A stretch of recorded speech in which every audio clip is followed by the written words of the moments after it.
விஷ்ணுபதி புண்ணிய காலம் அப்படின்னா என்ன? விஷ்ணுபதி புண்ணிய காலம்ன்றது அந்த பேர்லயே இருக்கு நமக்கு. விஷ்ணுபதி புண்ணிய காலம். விஷ்ணுவை வணங்கும் போது நமக்கு புண்ணியம் கிடைக்கும் அந்த காலத்துல. அதுதான் விஷ்ணுபதி புண்ணிய காலம். இது ஒரு செட் ஆஃப் பீப்புள் மட்டும்தான் இதை வணங்கிட்டு இருந்தாங்க. அந்த சீக்கிரட்டை வச்சிருந்தாங்க. அது வெளியில யாருக்குமே அவங்க சொல்லலை. ஆனால் ஒரு மகான் ஒரு சித்தர் எல்லாருமே நல்லா இருக்கட்டும் அப்படின்றதுக்காக ஓப்பனாக இந்த விஷயத்த சொல்லியிருக்காரு.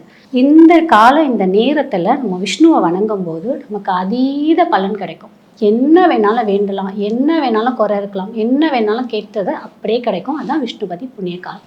இது பர்டிகுலராக வரும். நமக்கு எப்படி அபிஜித் நட்சத்திரம் இருக்குது, பர்டிகுலர் 24 minutes, அந்த மாதிரி பர்டிகுலராக ஒரு நாள் பர்டிகுலர் ஹவர்ஸ் மட்டும்தான் இருக்கும். அந்த நேரத்தில் போய் நம்ம விஷ்ணுவை வணங்கும் போது நம்ம கேட்டது அனைத்துமே கிடைக்கும். உங்கள் பிரார்த்தனையை புனிதமாக்க வந்துவிட்டது தீபம் அகர்பத்திகள். ஒரு தெய்வீக அனுபவம்.